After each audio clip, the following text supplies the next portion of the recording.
मूलगीर तहरीक के अरूज से कबल 9 में मुकदमात के अदालती फैसले अपने अरूज पर हैं। गुमान यही है कि अगस्त के पहले हफ्ते में ही 9 में के तमाम मुकदमात निपटा दिए जाएंगे।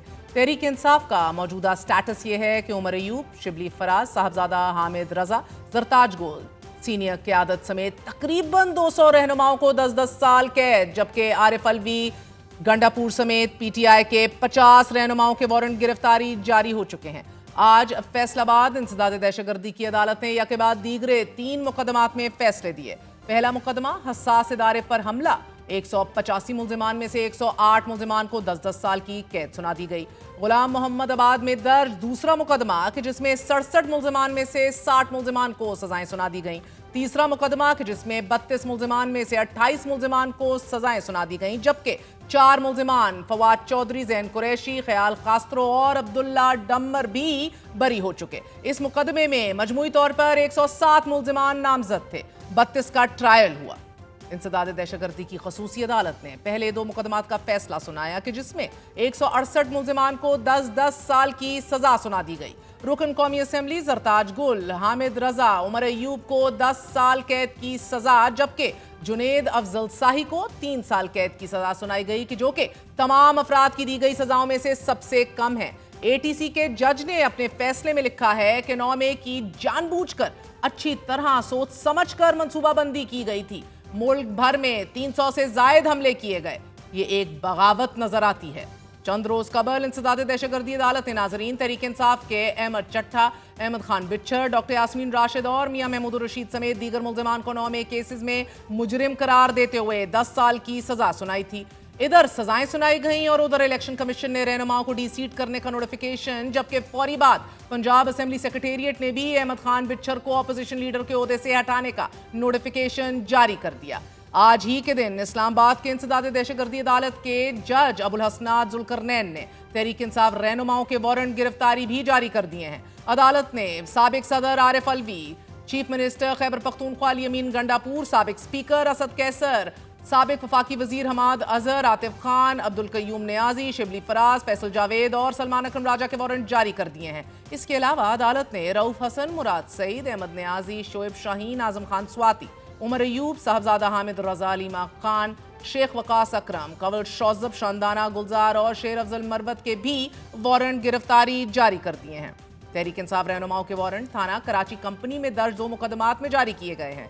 अब चेयरमैन तहरीक इंसाफ बैरिस्टर गोहर ने पार्टी रहनुमाओं को अदालत से सजाएं सुनाए जाने के बाद असद कैसर, जुनेद अकबर खान और अलामा राजा रासिर अब्बास के हमरा हंगामी प्रेस कॉन्फ्रेंस की और उनका यह कहना था कि आज जमहूरियत के लिए अफसोसनाक दिन है। हमारे 6 MNAs, 3 MPAs, 1 senator, opposition leader कौमी असेंबली और सेनेट को सजाएं दे दी गई हैं। कहना था कि कोई तो है जो सिस्टम लपेटना चाहता है। ये लोग जिनको आपने सजाएं दी, ये वो लोग हैं जो सियासत में तशद्दुद पे यकीन नहीं रखते। इंशाल्लाह पाकिस्तान तहरीक इंसाफ आइंदा का लाहेअमल बहुत जल्द अनाउंस करेगी। सारे केसेस सियासी बुनियादों पे बने तो हाई कोर्ट में चैलेंज करेंगे। मुफाहिमत की बड़ी खान साहब ने कोशिश, ये जो फैसले आ रहे हैं इससे मुल्क और कौम का सख्त तरीन नुकसान हो रहा है। मैं समझता हूँ आपको अब भी वक्त है, होश के नाहुन ले, इस सिस्टम को बचाए।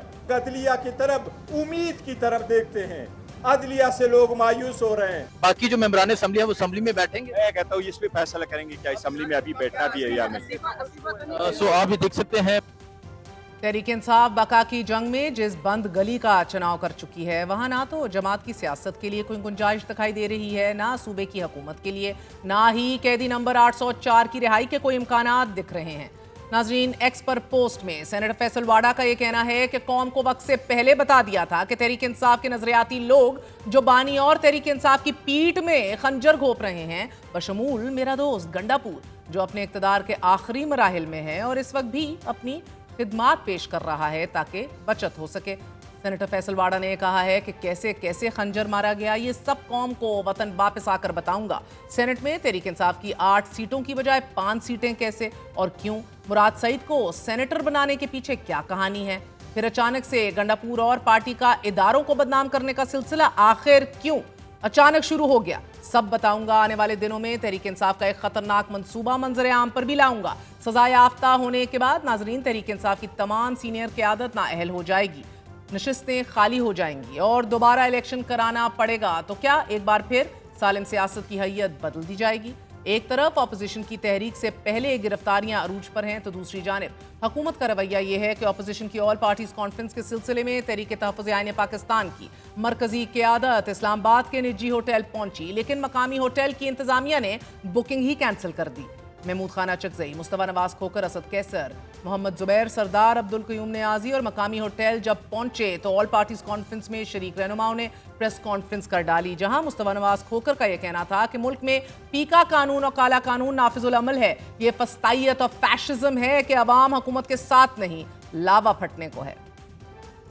आज का दिन पाकिस्तान की सियासी और जमहूरी तारीख में एक स्याह दिन है कि एक ही रोज में अपोजिशन लीडर, कौमी असेंबली, सेनेट और पंजाब असेंबलियों को दिहाइयों पर मुहित सजा सुना दी गई। इससे ये बात एक दफा फिर वाज़ेह होती है, हुकूमत और ये हाइब्रिड निजाम मुल्क में अपोजिशन का मुकम्मल खात्मा चाहते हैं और ये मुल्क को मुकम्मल तौर पर ऐसे निजाम में बदलना चाहते हैं जहाँ पर हिस्बे इख्तलाफ का सिरे से वजूद ही ना हो। हम चीफ जस्टिस ऑफ पाकिस्तान से भी अपील करते हैं कि ये फैसले पाकिस्तान के निजाम अदल पर सवाल हैं। इदारे की तज़हीर और इसकी आज़ादी आप ही की जिम्मेदारी है। हम कैंगरू कोर्ट्स के फैसलों को मुकम्मल तौर पर मुस्तरद करते हैं और इनकी मजम्मत करते हैं।